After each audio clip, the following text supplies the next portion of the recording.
Into the Nexus is a production of amove.tv. Bookmark Amove TV for other great video games and esports podcasts. Into the Nexus is sponsored by listeners like you via patreon.com/ITN.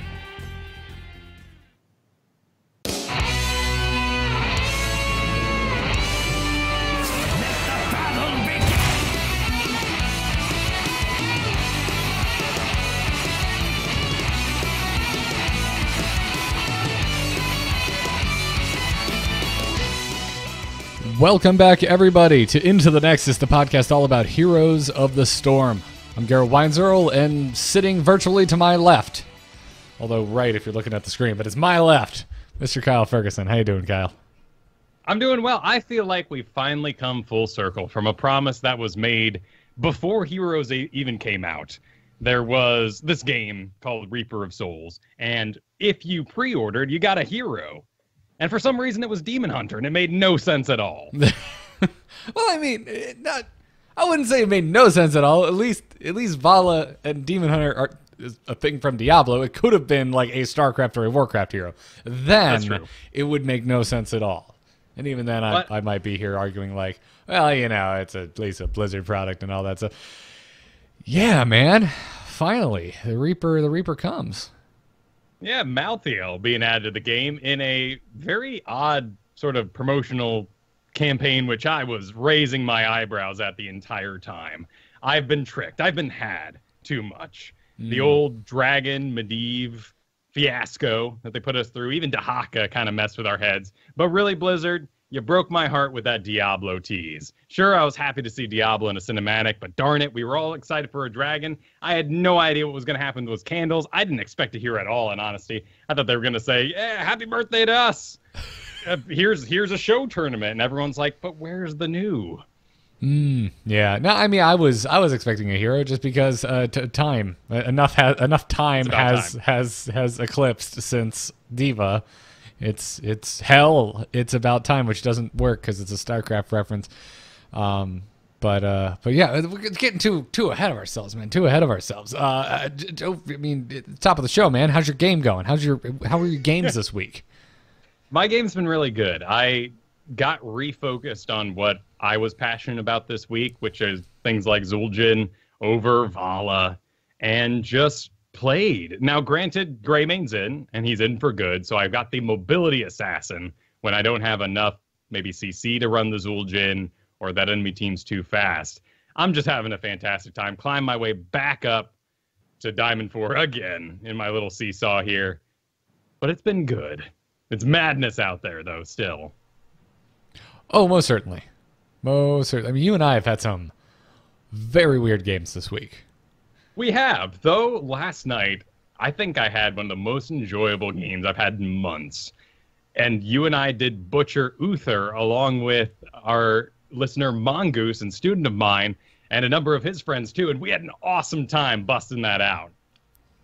Yeah, well, that first game. We had an awesome time in that first. The other two were fun, don't get me wrong. But we only won one of those. We only won one of those three games. And I had the feeling that our cohorts hadn't played with a butcher in a while, because there seemed to be some concern over my my seemingly zombie-like laning, even while tributes were up.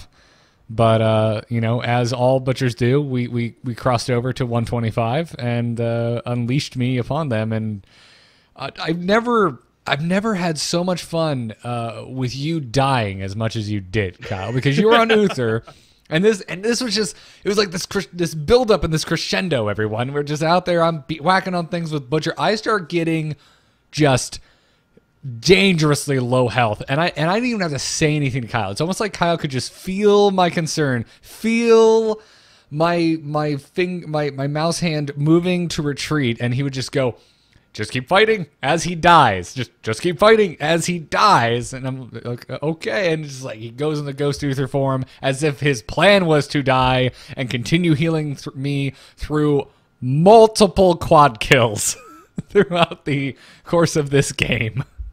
Now, let's be fair. We were with an amazing Genji, and that poor guy, I feel like I have to apologize to our teammates, Mongoose and all, because everything went into holy shot, basically. I would run in on Uther. just aggro the entire enemy team, holy shock as long as I could, absorb all the burst damage, and then die and become a ghost, which now has excellent healing and spammable healing. Keep the Butcher and Genji going, and at level 20, we won a fight doing just that, pop back up on the res, and kept it going for a second time. Yeah. It's I had a lot of fun with the dead spooky Kyle healing me last night. It was a very good time. Even though the next few games following that were a little rougher, but sure, it's all good. Sure. You can't win them all. How do you learn if you win all your games? Exactly. You're gonna think you're awesome. Exactly. Like playing a Smurf. We haven't done that in a while. We should. I'm getting the itch, Kyle. I'm getting the itch to go back into Smurf land. Maybe when it's a little less taboo, but these are smurfing times for a lot of people. No, absolutely. And I'm not too keen on adding to the woes, unless we're doing Team League, because I got to play some Team League this past week with masters from the A-Move crew of Nitty and Twammy, and I got to play support. And if you want to check out that video series, it's up on youtube.com/Kyle Fergusson. It's been really enjoyable, because on my weekend Team League stream, I'm carrying or I'm tanking, and in Hero League, I'm certainly trying as hard as I can to carry all the time. But with two masters, 3 stacking into Team League, I let them take the lead, and I played the support, and it was so different. It's been relaxing, but now I'm really starting to see what an impact that has as well. So you're enjoying this? You're saying supporting is relaxing, or just getting to play less regimented is relaxing? Getting to branch out a little bit and enjoy some supporting. I feel like I've become a pretty darn good Ariel, which been a lot of fun on that. And then, of course, the Uther, still just a horrible Rhaegar if it ever comes down to it. Heroes came up a surprising amount during the fireside gathering I was at this weekend, probably because Buffalo Wild Wings refused to let us actually listen to the tournament we were watching.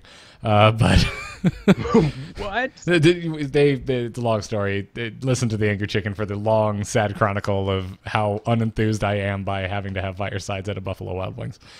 Ugh. But anyways, Heroes came up a lot, and I for whatever reason, Ariel kept being brought up, and I sang many praises about your what I called the nonchalant bitch slap Ariel. Yes, the casual pants wave. Yeah, I like to call it the sacred sweep. Yeah, I've never seen anyone be as casual about their strikes as Ariel.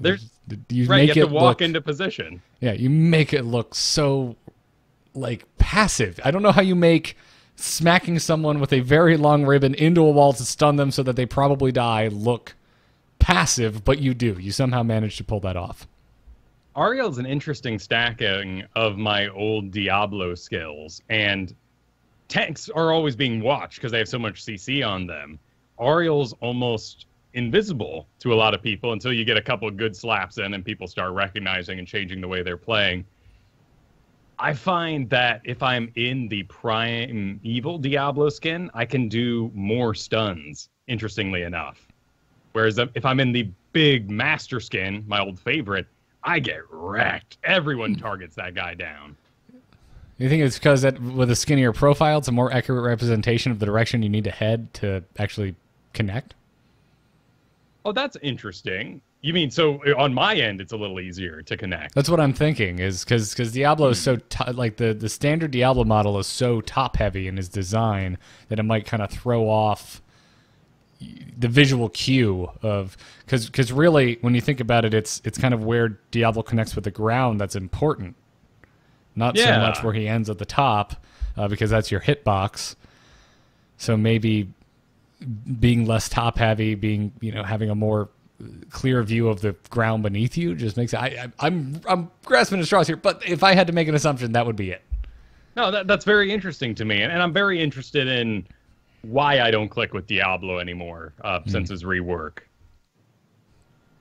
Yeah, Diablo for me is it's just. It's never anything other than a fun pick. I do it just for fun. Although I will say, since I've been playing a lot more Warriors than my most recent Diablo play, I've gotten in and I'm like, oh, this is actually working. This is working very well. But I think it's just because I didn't necessarily have a head for it before. Still not a character I would consider a main by any sort. But hey, anyways, before we get into news, I want to let all our listeners out there know that next week we're going to be joined by Dunk Train again. He'll be stopping by for episode 169. And I'm excited because we have a patch today that we're going to talk about. It's already live. We have a new hero today that is not playable in any way, shape, or form. But we all we know is the kit. But we will hopefully, if past experiences are to trust, we should have a chance to play that hero in between now and the next episode. So next week, Dunk will be here. We'll talk about how he's liking the patch 1 week later, and also his thoughts on how the new hero plays. So I'm excited to hear from him. Thank you to our patrons, patreon.com/ITN. Yeah, shameless plug. Anyways, it's the right place for it. Yes, I mean, this is the show. You're right. All right, let's move on into Heroes of the Storm news and stop beating around the Malthael bush. We're on, boys! Ha-ha! Let's liven up this place! Put me to the stage. Click the play button, and let's get started.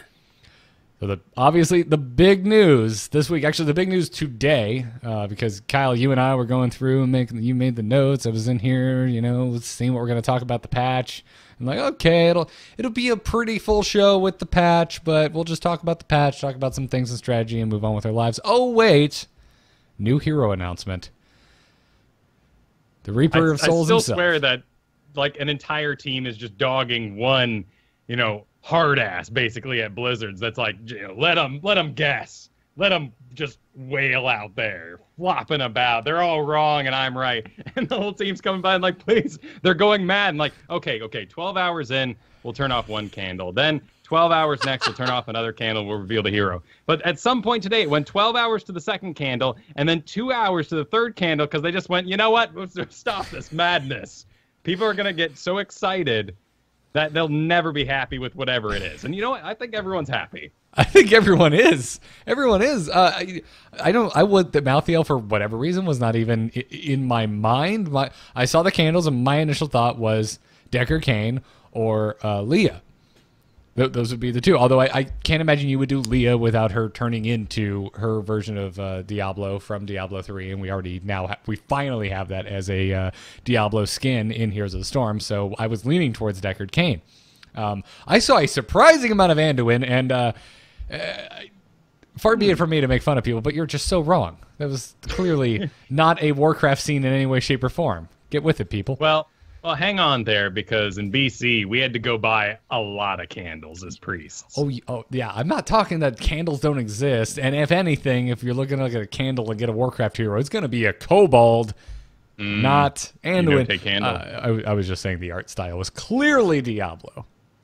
And then the kobold has an area effect that whenever he's around, spell damage goes up. Exactly. And if you take it, he just can one-shot you. If you take the candle, his damage just shoots through the roof. Exactly. Take candle. But yeah. So Malthael wasn't even in the forefront of my mind. And I don't think I saw. I'm sure folks out there said Malthael. This is my own experience. I'm just saying on my own Twitter feed, I didn't see a single person say, "Oh, I bet it's Malthael." So I saw a couple, and they were mostly blind guesses about the mist. And they're like, that's Malthael mist. Those are 3 Diablo candles. I'm done. I like it. That was right on the money. But yeah, so I've seen a lot of just super happy, stoked people. I'm among them. It's sweet. It is because it's one of the times where I've been wrong, and I'm just like, sweet. I'm really happy I'm wrong because Malthael is badass, and you and I, Kyle, both. You even more so than I are. I think we were both in the we've had too many humans in a row camp of the heroes being released in this game. You're a huge fan of just being a monster, being a creature, that type of thing. And I'm right there with you because we have had too many humans. So finally, here we are. We got this, the big bad of the Diablo 3 expansion, Reaper of Souls, and can't get here fast enough, man. I think he's looking pretty cool. I'm really excited about him for a number of reasons. To sort of spoil it all up front, he's got mobility and giant killer on his base kit, which means he has a pretty obvious place already. If they put out a hero who has no sort of mobility, like one of my favorites, Zul'jin, you gotta kind of work at it. You have to find the right comp and the right moment for it. If he is we don't know the directions, we don't know the cooldowns, we don't know the durations of some of these things. But if it all comes together as we're reading it, it looks solid. Yeah. For Tychus. Yeah. Yeah. So shall we get into the nitty-gritty, talk about his trade, talk about his kits? Let's. Okay. So his trait is called Reaper's Mark. And it reads, basic attacks afflict non-structure targets with Reaper's Mark for 4 seconds, and those marked enemies are revealed and take damage equal to 2.5% of their maximum health every 1 second. Obviously, there's going to be some sort of nobody escapes death, reveal stealth enemies, continue kind of talents in there.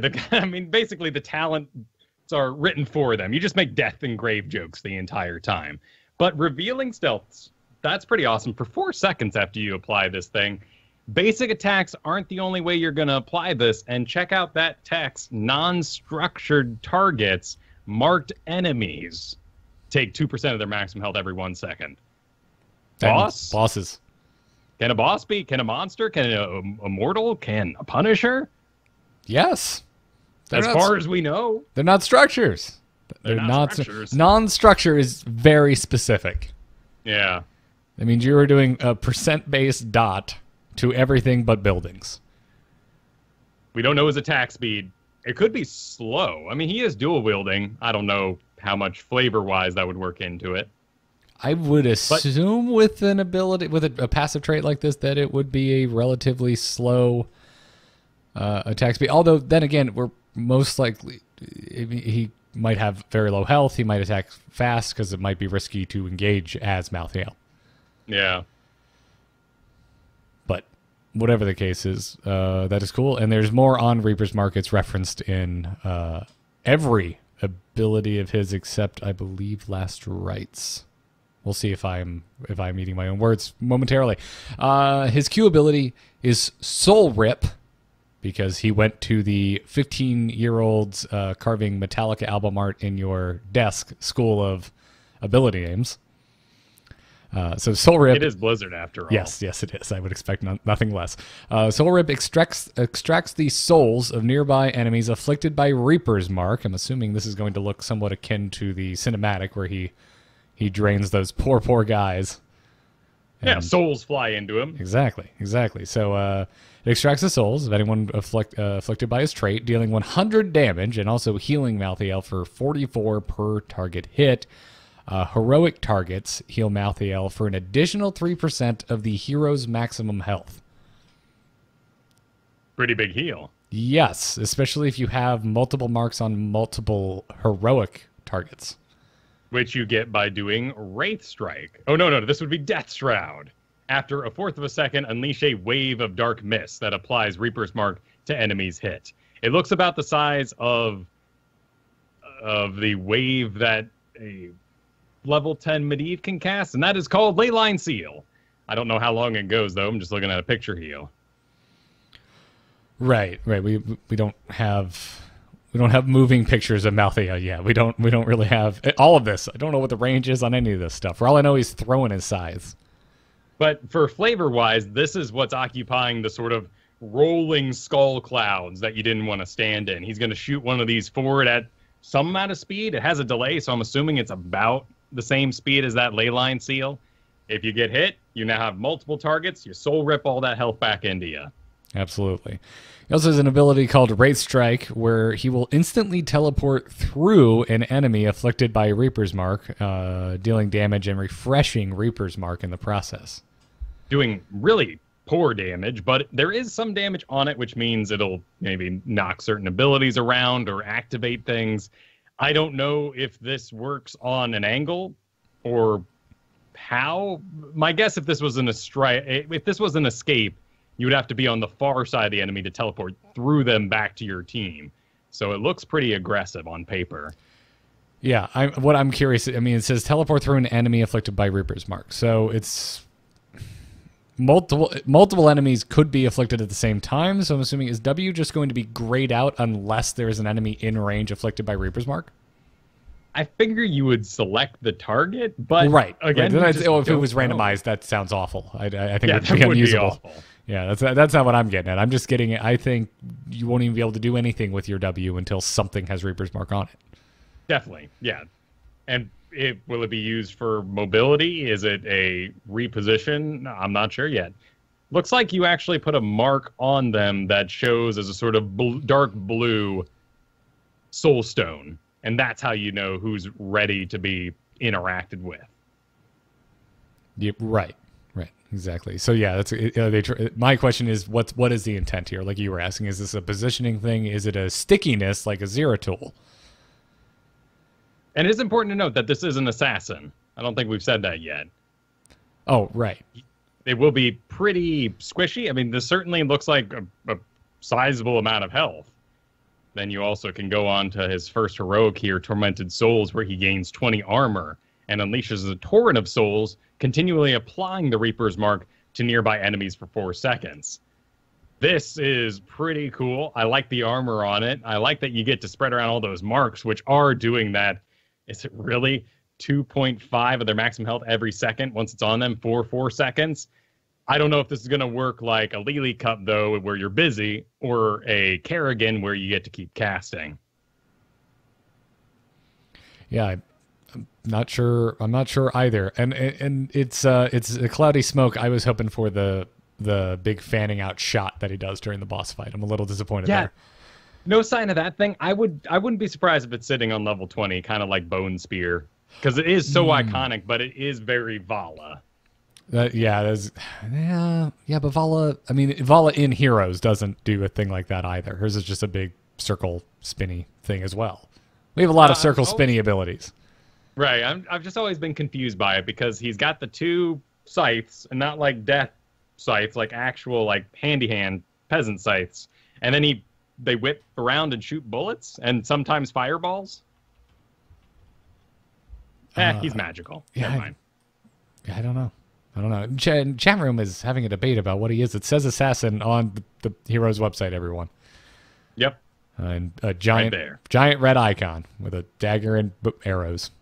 Assassin. That's not to say, though, that he won't fulfill a bruiser role like Ragnaros does, as scared as I am to say that, because often that means you have too little CC on a team. And I think Malthael could very much be that same sort of style. So hopefully, mentally, maybe even due to his sort of small, thin size, we'll treat him like a Greymane or Vala on release, rather than maybe, Flowy Lasagna Man is just too big, and we all think he can take more than he can. Flowy Lasagna Man? Ragnaros. The name escaped me for a hot second. Gotcha. Wow. Okay, I like that. I'm going to start referring to him as that from now on. And then Last Rites is his other heroic. Apply a death sentence to an enemy hero that after 2 seconds deals damage equal to 50% of their missing health. It has a repeatable quest on this heroic that if enemies are killed while under the effect of Last Rites, it permanently reduces Last Rites cooldown by 5 seconds to a minimum of 15 seconds.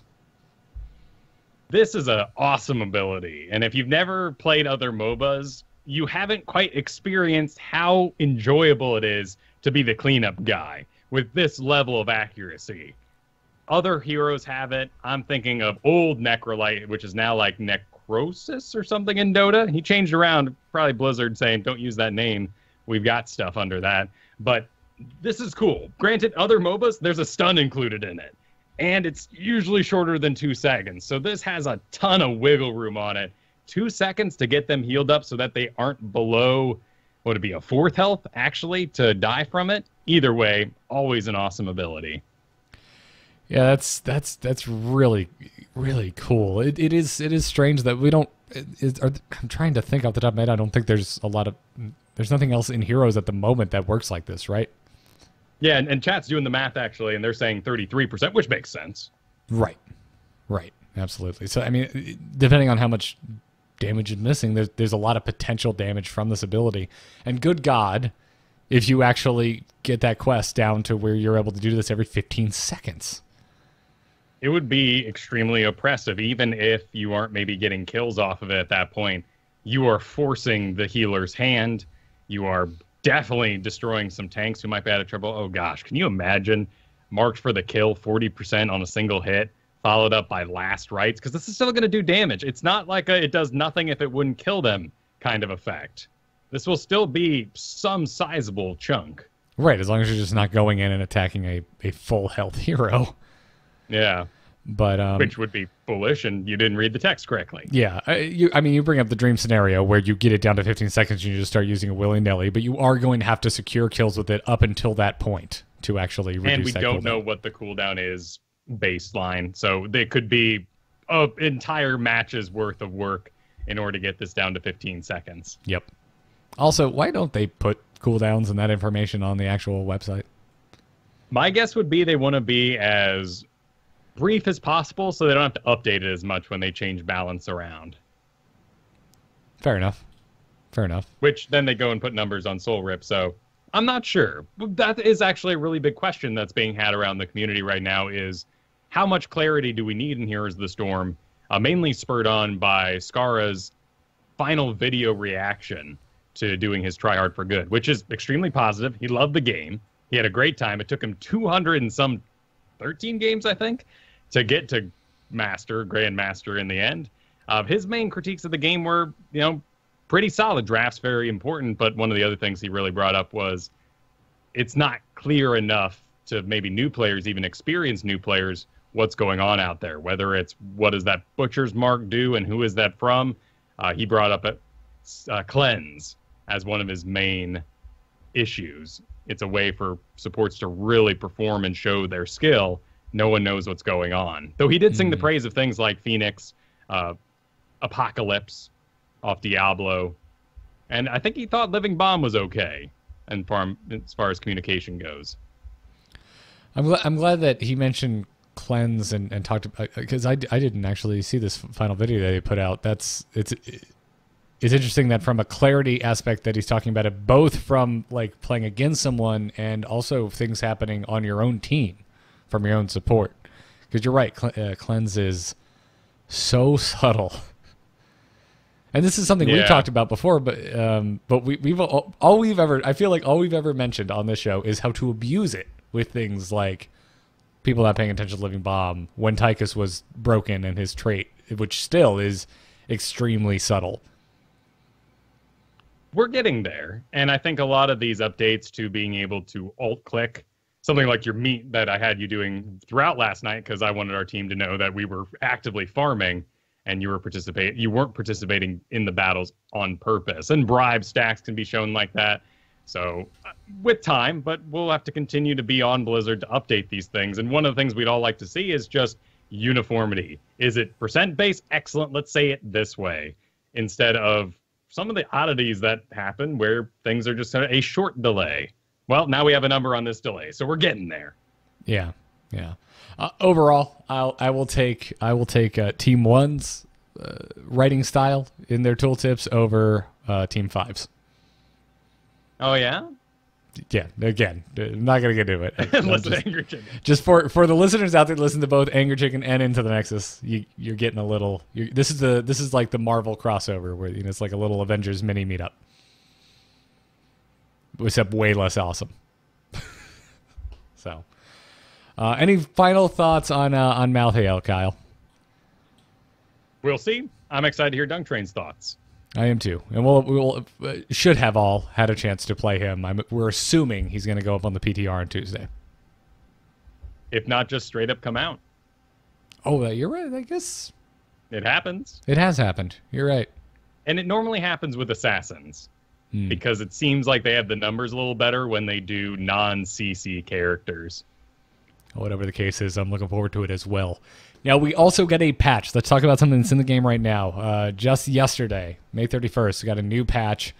Just went poof, straight to live. And first up is Alarak, whom you've been playing a lot of lately. And I have.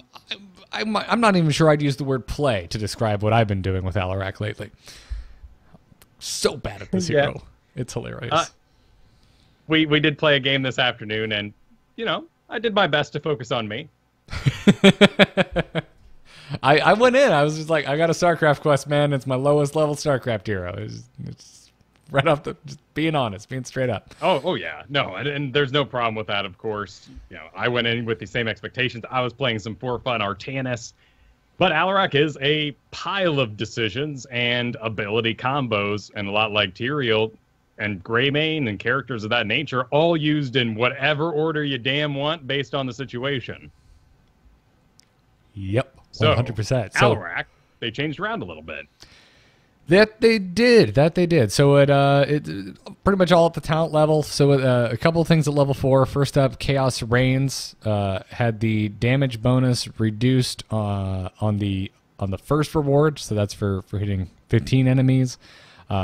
Had the damage bonus reduced for hitting 2 enemy heroes with a single cast of Discord Strike, and for hitting 3 enemy heroes with a single cast also had the damage increased. Increased for that final one. They took 10 damage off the earlier stacking talents and put 20 onto the 3 hero hit. Now, still, if you complete the 3 hero hit, as I was so pleased with myself in a previous episode, you will still get all this at once, and it equals the same damage in the end. But having to slowly build it up means that you will be weaker for longer, eventually hitting it at the same power, but later. Basically, if you don't draft Alarak in the perfect situation to do the Discord Strike build with Chaos Reigns at 4, you should just do another build, which is great.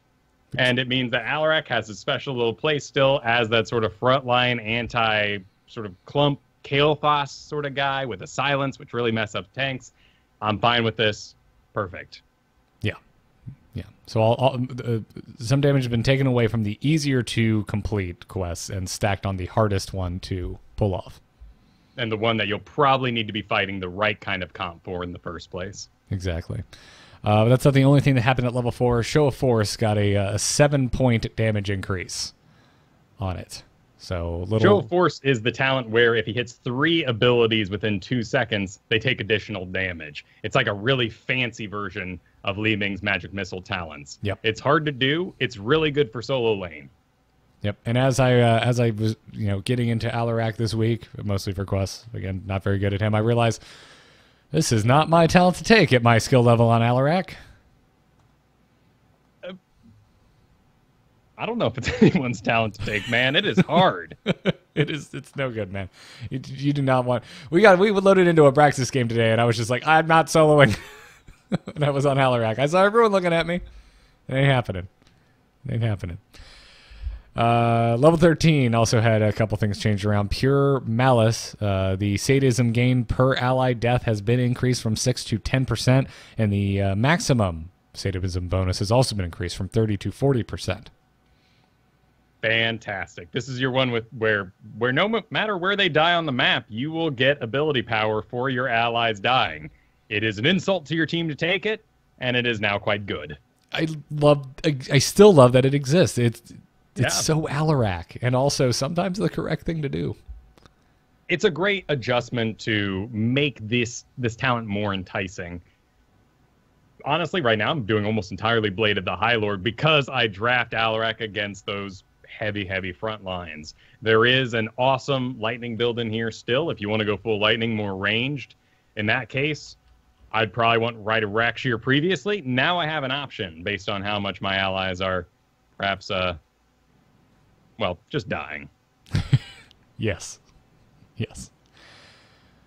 And then, Rite of Rakshir, which, so the bonus for killing target heroes reduced from 6 to 5%. Exactly. So a little bit of talent diversity at 13. Alarak's looking great.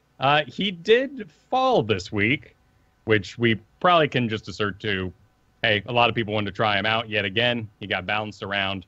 Some people messed up. You can say it. Me. I'm that reason. You didn't play in ranked. These statistics I take are from ranked play. Okay, in a drafted environment. You're not helping the joke here at all, Kyle. I mean, if that's what you want, man. Do you want me to tell you you're a bad Alarak? A little bit, yeah. Yeah, do it. All right, well. Do it. All right. Because when Kyle Fergusson tells you you're bad at something, if that doesn't get you to want to perform better, nothing on God's green earth will. Alarak's a game of information. You need to spam your lightning more. You weren't targeting the furthest target back. I mean, it like honestly, it's like a kid. He's in your garage, just he's whittling away, and I'm making a spaceship, and it's a block where he smoothed out the front, and you've got all these wonderful adult equipments and jigsaws and things like that. You're not going to load up the kid there, where he's going to cut off his fingers. You're going to say, "Damn good job, way to apply yourself. Dinner's ready." Well, I would rather lose a finger and learn faster. It would be a fast learning process. Bedside manner. That's what I'm all about. That is what you were. That is part of the value that you were purchasing when you get coached by Kyle. By the way, is a phenomenal bedside manner. All right, moving along the patch. Cassia. Charge strikes no longer causes attacks to bounce when attacking structures. I'm depressed as all get out about this one. It's almost like by nerfing this talent in this way, everyone went, oh no, Cassia's really good. We wanted that to stay. But she has no draft priority in our home games because you got to worry about things like Vala and Greymane all the time. But Cassias are always, for the most part, really good out there. I wonder if this will have a sort of reverse effect as everyone goes, no, don't mess with her. And then we all start drafting her. Yeah, I don't know about that still. I think there was just a momentum to those Vala players. Like they've just been around so long. Same with the Greymanes. That it's always, I think, going to be a threat. I still don't see Cassia getting picked over them, but I'm still sad. I would still rather play Cassia over a Vala or a Greymane, especially a Greymane. But it could also get people looking at her other poke talents like Lightning's Fury and that Thunderstroke at level 1. If that happens, then we might see her on Hanamura or even become a priority maybe on something like Cursed Hollow. This could turn around into a really good thing. For now, though, it is a huge increase in clarity because these strikes were not visible when they were bouncing off of buildings. They're still not really visible in the first place, but at least you're not being punished for hanging out in defense. No, exactly. It's just, it was just one of the, like, I don't have a lot of things in Heroes that I feel are like these kind of like sneaky personal things that I enjoy, but this was one of them. Like attacking a structure with charge strikes when there's a Jaina just on the other side trying to defend that's bouncing and smacking them. I got a good amount of glee out of that. Oh, it was nuts. And I still have no idea why this has 20% bonus damage on it. Because reasons, Kyle. On a 20-second cooldown for 8 seconds. It's an incredible talent. They took away some building damage. She drops down 1%. I think it's still going to be ultimately for the health of her because it gets her noticed. Agreed. Ragnaros. Sulfurous Hungers at level 1 had the bonus damage upon quest completion reduced from 100 to 90. Feeling it, Ragnaros? Are you feeling it? What'd you call it? Flowy lasagna man? I guess he's feeling it. They also went on to nerf level 4 Catching Fire and level 13 Cauterized Wounds. So you may notice a little trend here. They went through and nerfed 3 talents that are part of the Sulfurous Hungers and Power Sulfurous build. This is very strange because this is the build that everyone plays and wants to see on their fellow Ragnaros. It's also where he gets a lot of his surprise power in the one talent they didn't adjust, Hand of Ragnaros, that crazy one where he gets shorter cooldowns and mana back if he's hitting 2 heroes with the same slam. Eventually that goes to get a giant killer on it. This is where Ragnaros is drafted in the best against maybe light CC even, now that they've really reduced that resistant flame down in the past. They've been getting these big tank hits, almost maybe even to the levels of we should be paying attention to him like an Alarak kind of character.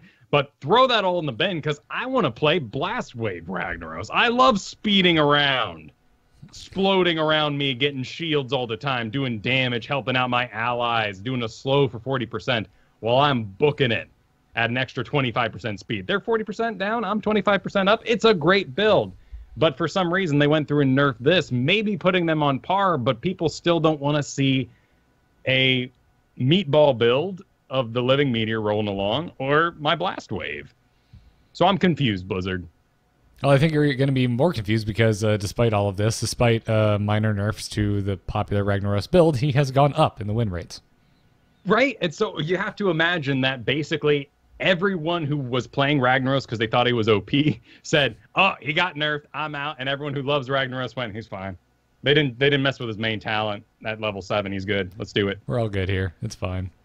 I feel like they just kept messing with ETC, but they never touched his health.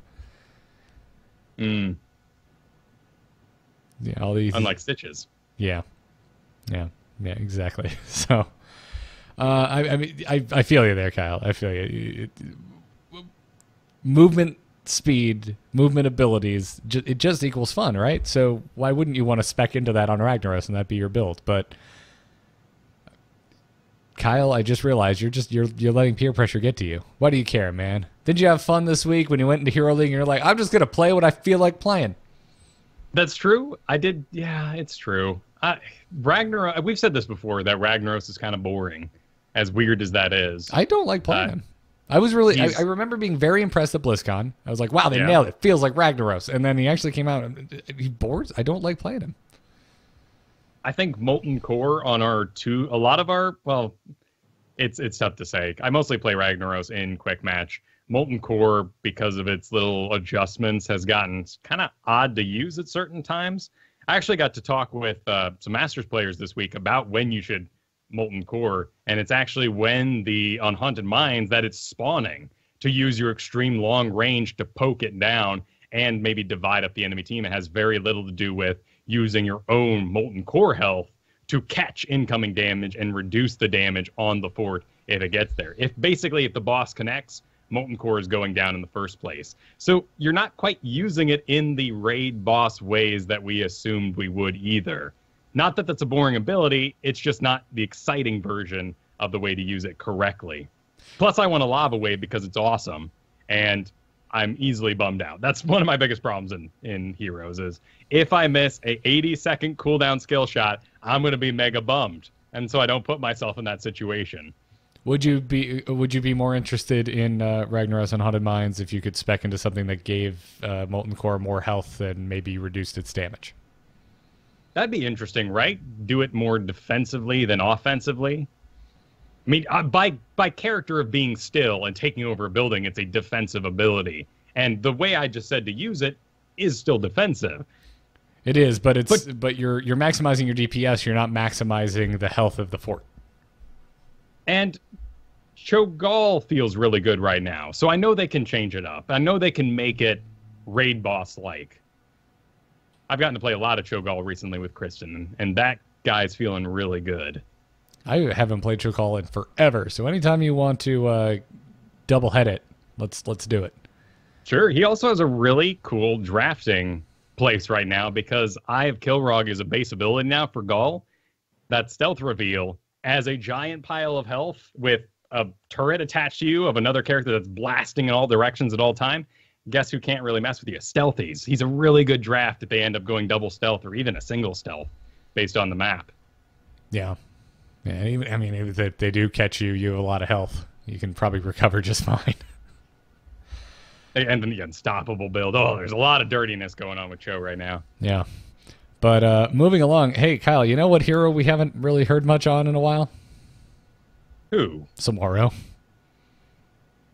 Has he actually received any updates since release? I'm sure something happened. They messed with the cooldowns before, and now they're doing it again. Yes. Yeah, exactly. And it's happening to Windwalk. The cooldown has been increased from 13 to 15, but so has the duration, 8 to 10. So 2 seconds longer on the cooldown, but it lasts longer. Interesting. So this allows Samuro to have a higher skill ceiling because of the decision process, but slightly have an easier time because he can now soak safer, hang out by that target for longer, have the extra 2 seconds to pick the right moment to engage rather than feeling panicked, perhaps. That it allows you to adapt, which I love. There's with Nova, with Zeratul, you're permanently stealth. So if you're moving in on your target and something unexpected happens, you can just wait. With Samuro, there's always that ticking clock in the back of your head. The second you hit Windwalk, you're kind of holding your breath and counting the seconds as you move towards your target, if you're obviously going for a gank and not using it to escape. So that 2 extra seconds, to me, is very welcome. He is currently the highest winning hero in Hero League. And he went up because of this change, up 2%, now 57%. I really like this change quite a bit. So, Samuro is a character I'm hopeful to one day call a main. I'm still working on him though. That's cool. Have you put in the sort of tri-mode exercise to get really good taking those solo camps? I have not. I should probably get on that. It's one of the more important things you'll need to know. When you split, your illusions have the health of your current real character. Right. So you sort of dance all the time, making sure that he never actually gets touched. So it's just a matter of microing yourself so that the mercs always have aggro on your copies? Exactly. And that you actually aggro it fast enough and your copies don't wander off. They can be a little moody. Makes sense. Particularly if you get sort of split near a wall. Sometimes you'll end up on the other side of the wall, or the illusions will, and they just wander off. That has I saw certainly this poor happened. diva yesterday. She jumped out of her mech up against a wall. Guess where she ended up? The other side of the wall with the fort firing on her. Oh. I guess her leap out sort of had a forward momentum to it. Didn't slightly. know that could happen. Yeah, so don't hug walls when you jump out of your mech. That is awful. Oh, that must have been really amusing for you. It was a ranked game. I was a Brightwing healer, so I was scared. That's also because I never played Brightwing, so I was just scared the whole time. I ended up pulling it off. With a blink heal, no less. Was it your diva on your team? Yes, it was. Oh, okay. All right, then it's not amusing at all. That's just sad. My Actually, apologies. in the end, she was a fantastic diva. Cool. But a frightening interaction. And I didn't know it. I didn't. Both of us didn't know it was possible. They probably didn't either. Zul'jin, Guillotine, can no longer be interrupted. And I love that they even went the extra length in the official notes to write once cast the axis falling. Such a great sort of wise man word. Yeah. In fact, I believe they even worked it into... Oh, no, they didn't work it into the official text yet, but still. The Zul'jin mage build is up in win rate, and overall Zul'jin climbed up about 3% due to this change.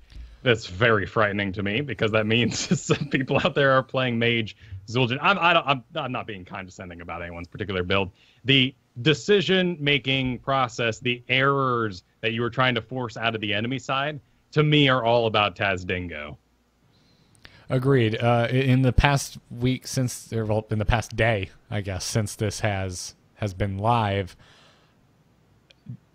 I'm ecstatic. There's nothing more relaxing in this world than fighting against a Zul'jin that didn't take Tazdingo. Right? You don't have to make all these complicated decisions. You're not keeping track of cooldowns in your head. It's kind of like when ETC goes stage dive and he's using it as a global soak tool. And every time you see him go somewhere, you're like, yeah, that's good soak. Maybe they'll have a level lead, but thank goodness. Yeah, you just it is relaxing. You're not sitting there, like you said, using all of this extra brain power to worry about this what if scenario. So, cool. Thank you, Blizzard. People are taking Guillotine, and when I see a Zul'jin that's almost dead, it is just a Zul'jin that is almost dead. There's no what if, no asterisks, nothing of the sort. This, of course, get really powerful. It is a powerful spell. Just transforming from an auto attacker, taking a whole bunch of spinny axe spells, and then suddenly at 10 becoming a chromie is just weird to me. Yes, I agree. But at least he has build diversity. Like, that's a good thing, right? Like, obviously, you're not enthused to play him that way, but I'm sure some folks are really excited. I want to try it. Maybe not this first week where everyone is out there being like, yes, no Tazdingo. Maybe when people kind of forget about it for a little while, I'll get in there and try myself some Mage Zul'jin. And it could become a thing, and these do happen. With old Diablo, he didn't have the return on his Flame Stomp. And so basically every talent point was put into Flame Stomp to make it a usable spell. It's the exact same thing that happens with Multi-Shot Vala. A lot of pros won't actually do a auto-attack build on Vala because it's already good. Why put any talents into it? Instead, if you want to auto-attack, you go multi-shot because you, through auto-attacking, increase the burst of your multi-shot. It's really kind of backwards thinking. This could mean that Spell Zul'jin, Mage Zul'jin, is on his way. Yeah. Well, Probius is next, and he got taken down a little probe peg. Sorry, I couldn't help myself there.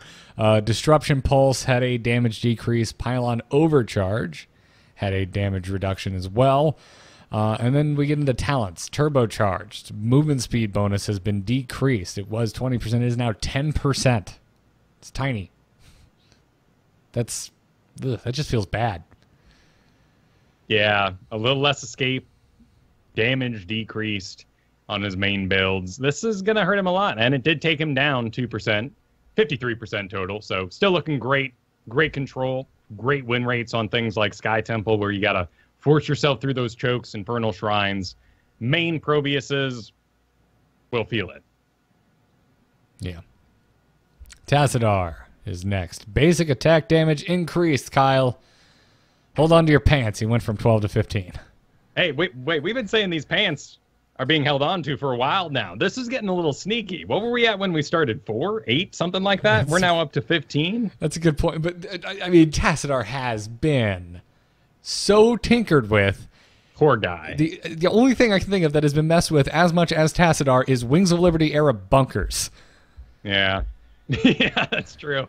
I don't know. Once you open the gate, man, once you start, fixing that nose a little bit, then you start wondering about all the other parts. Maybe he just can't stop. Are you saying Tassadar is addicted to like plastic surgery? Is that the analogy you're trying to make? That could be kind of the problem here. Are you saying Tassadar has a nose? He clearly does not. He did. Well, he might have in the past. No. No, I know. They're like plants and eat through their feet or something crazy like that. This is frightening, I think, to put it blankly. Why is Tassadar coming back? Most pros don't want to see him ever alive again. They are happy for their band diversity.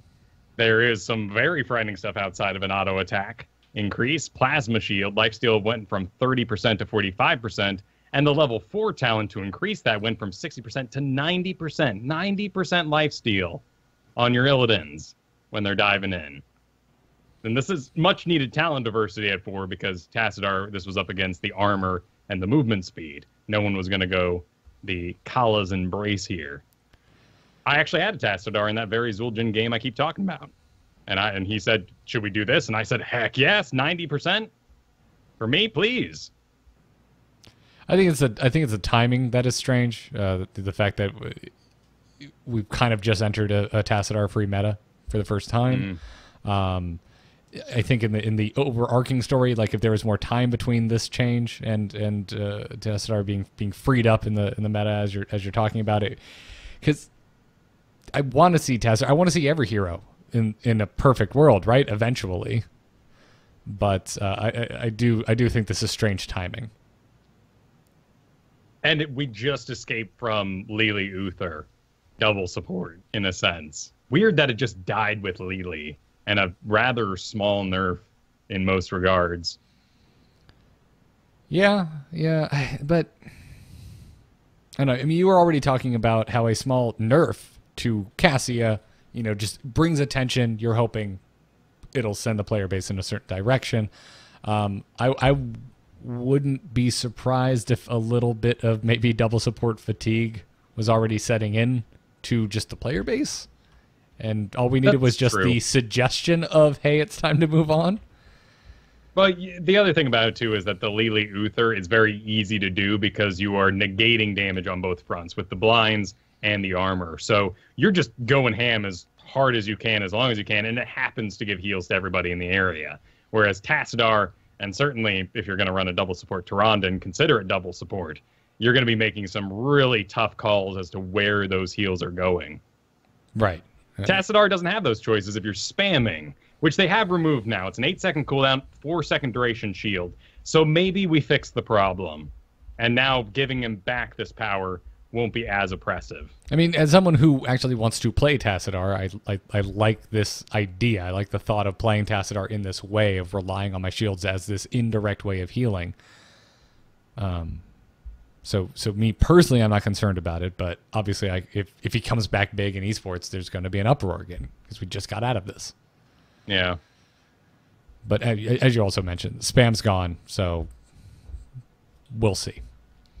Tyrande is actually interested about these changes. Shadowstalk, cooldown reduced. And I know what you're thinking at home. Wait, it's only 30 seconds. Well, now it's only 20 seconds. And it costs 10 less mana. It's only 40 mana for Shadowstalk. I wasn't taking it either.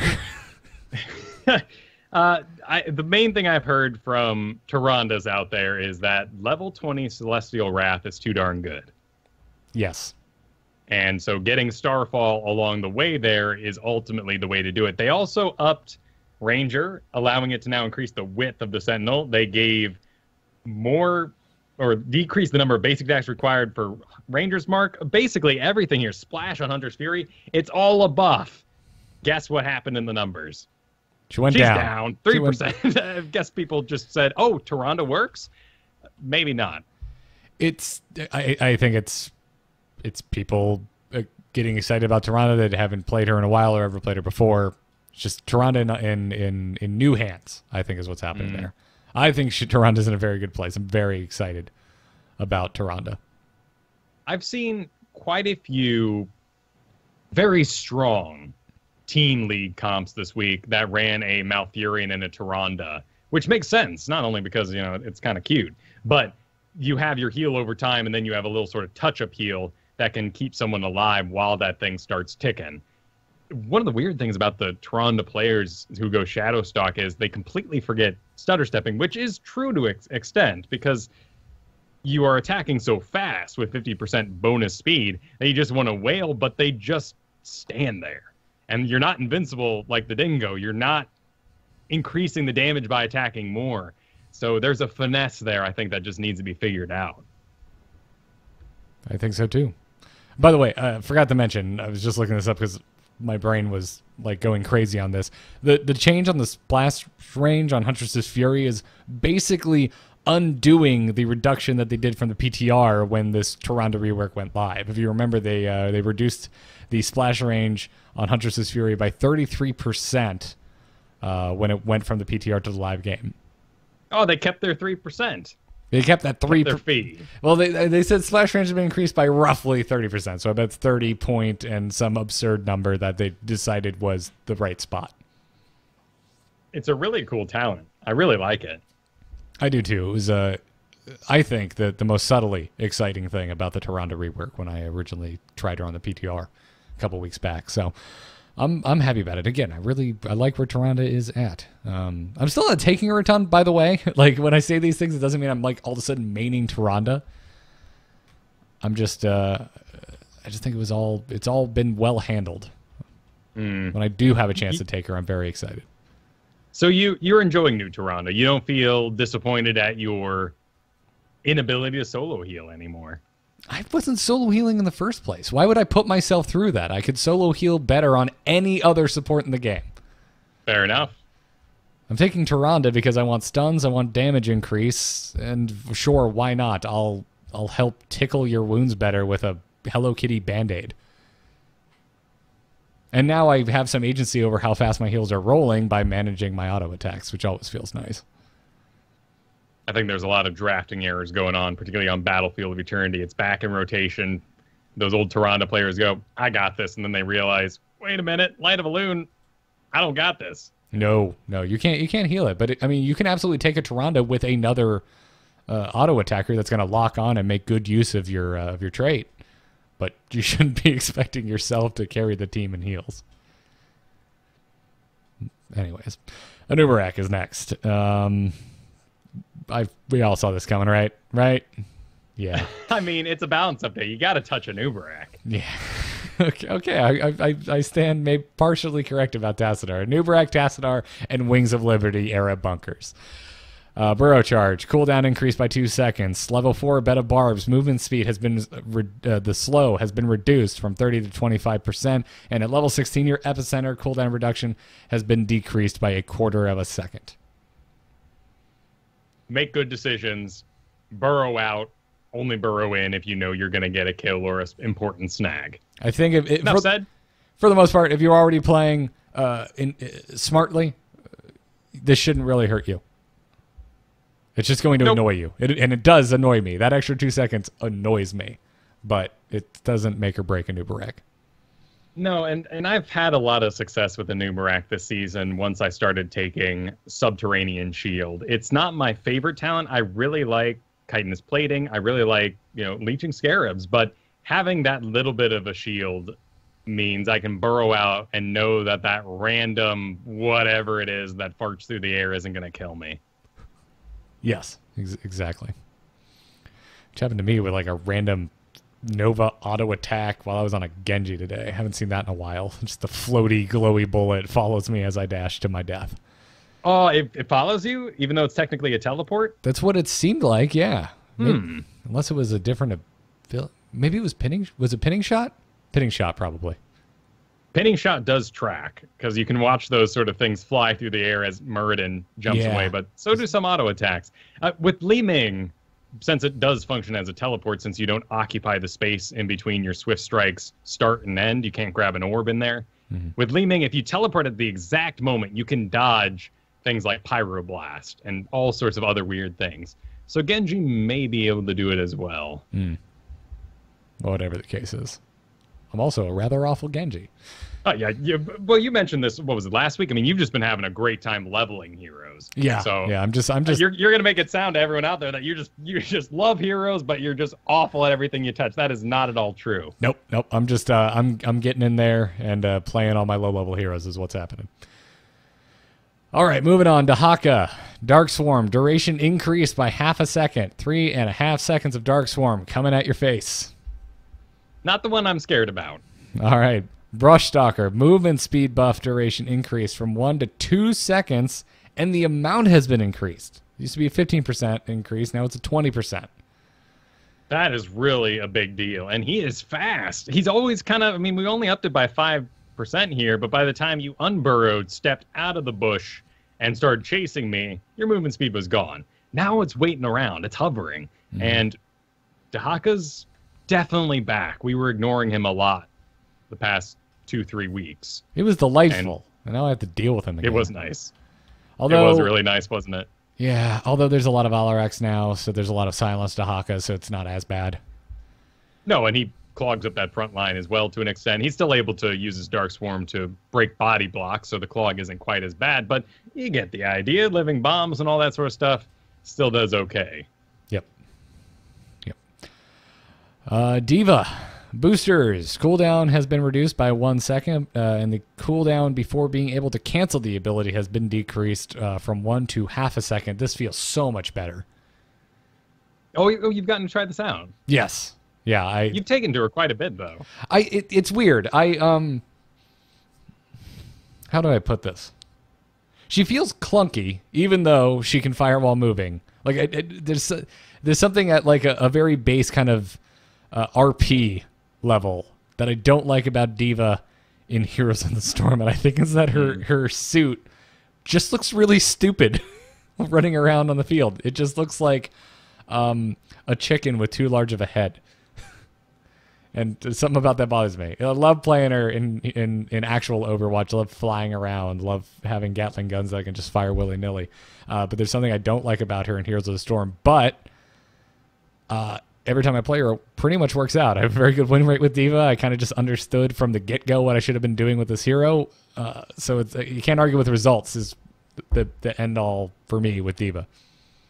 Well, the main thing they're doing here is knocking down her main build talents to improve some diversity, but I would expect this to be ultimately in the end an increase in her win rate because it's more of the bumper cars that make her so disruptive. Right. Absolutely. And like I said, I think the change to the boosters just feels wonderful. One of the big things with these types of abilities with this and Butcher's Charge, since I've been playing so much Butcher lately, is the ability to cancel it. Know when you have to cancel it.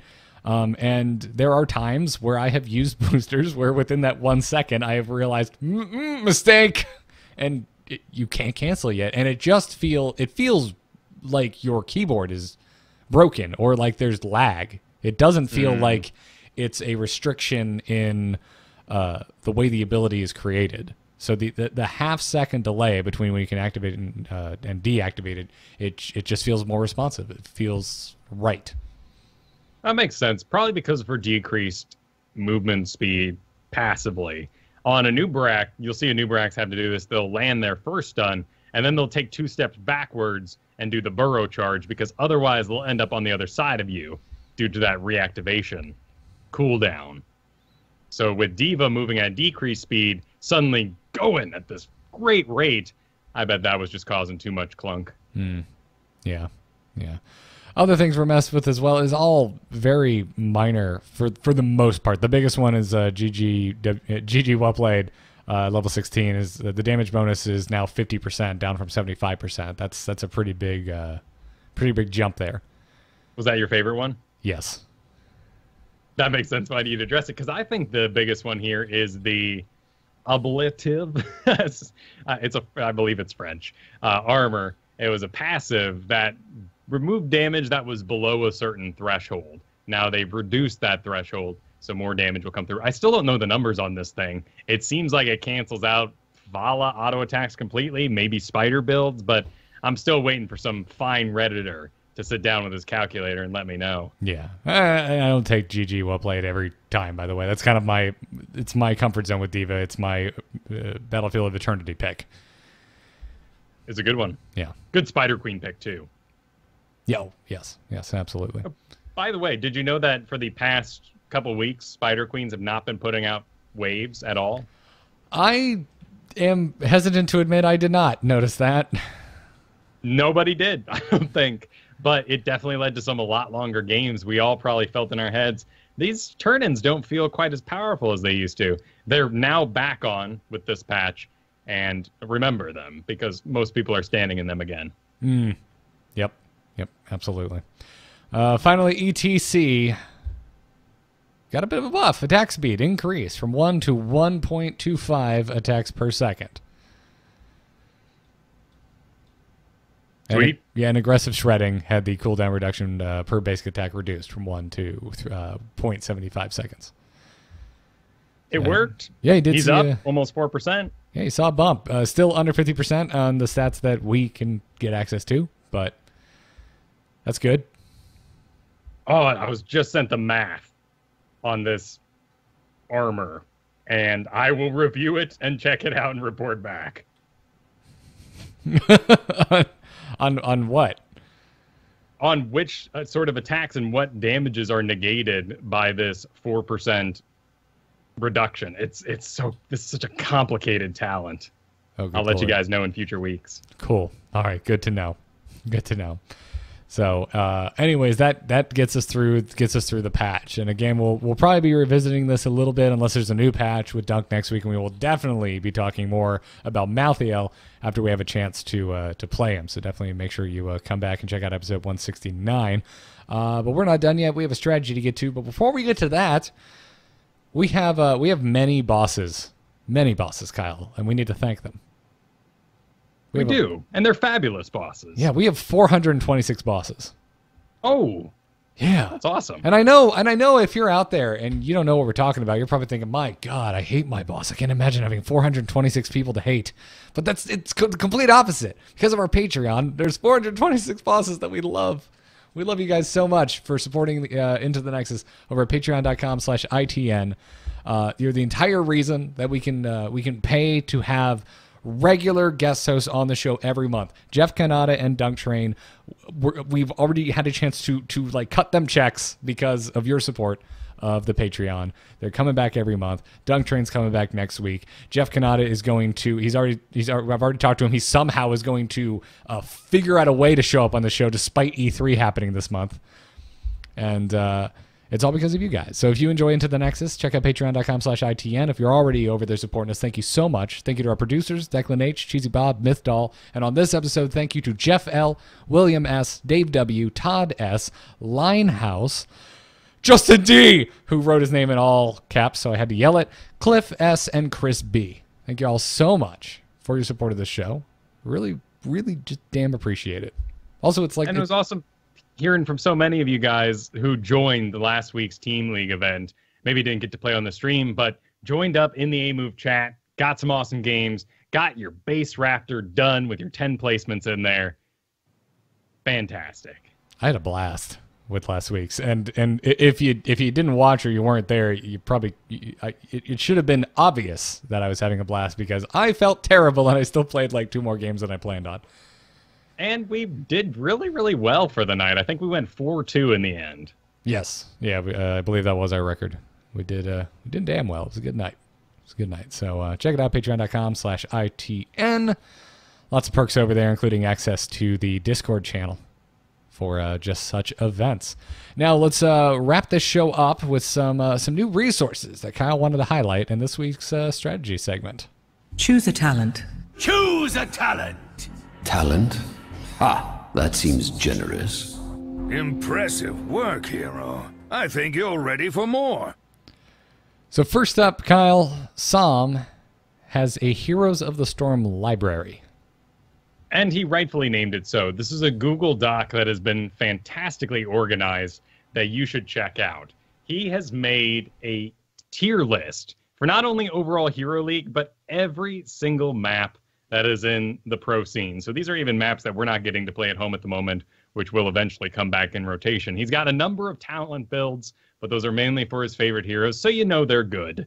He's an assassin player for Tempo Storm. I was actually singing his praises last week because I read his fantastic Greymane guide, which is also on here. The fantastic thing about his guides is you'll probably walk away with a single build, one that's just universal, that you'll get the most experience from, but you'll really understand why you would change it up, why you would want to give up something like a Gilneas cocktail build on Greymane for range. Well, you might want to avoid a Condemn or other area effects coming out of a tank. Giving yourself that 20% range helps you avoid those. And just having that little bit of thought, even though you maybe ignore it, just to do the build that you're more practiced at, really can make you a better player. And the things I noticed in here, some of the tidbits I learned, he puts Greymane and Anubarak on the tier S for Hero League across the board. That makes sense, given everything's going on. Here's a point that he liked that I really wanted to broadcast out. Reactive Parry on Artanis is a solo lane talent. And I see it picked up a lot, probably because people see the pros on the screen. They've got Reactive Parry, and so they end up taking it for themselves. It is really about the solo lane. It is about fighting that Arthas and making sure when he brings that big old Frostmourne down on you, that you have reduced that damage by an activatable trait. It's very cool to use in that way. If you are in the 4-man lane, probably go something else depending on your map. I love amateur opponents so darn much. So tier lists are everyone has a different opinion about them. How helpful do you think they are, and how much trouble do you think you can get into by blindly following them? I think ultimately the game is about fun and it's about passion because it takes practice. You have to get good at what you're actually going to play. You have to perform mechanically. This is why you get destroyed by some Valera or some Genji, because they just really, really love the hero and they identify opportunities like using that Braxis boss to completely destroy you with a deflect. So knowing that sort of cute knowledge, I think will always give you the greatest edge in just general non-master tier Hero League. But it is important to understand why a hero fills that role the best and why you are making a choice by ignoring a tier list. Well put. So if Greymane is the best assassin, tier S, and you want to do Zul'jin, for example, you got to make sure that you have the Anubarak on your team, that maybe you have something like a Probius Clog in the front line, double tank, something like that. That means you no longer need that huge amount of mobility that makes Greymane tier S. Also, Greymane gets banned, he gets taken, so having options is a great choice too. Very cool.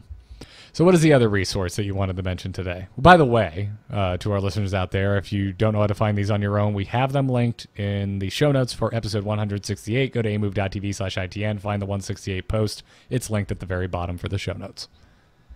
Yes, and you certainly should dig through these because they are hearty. And this one I can hardly even talk about because it is so darn complicated. But Ryoma has updated his solo lane guide for 2.0.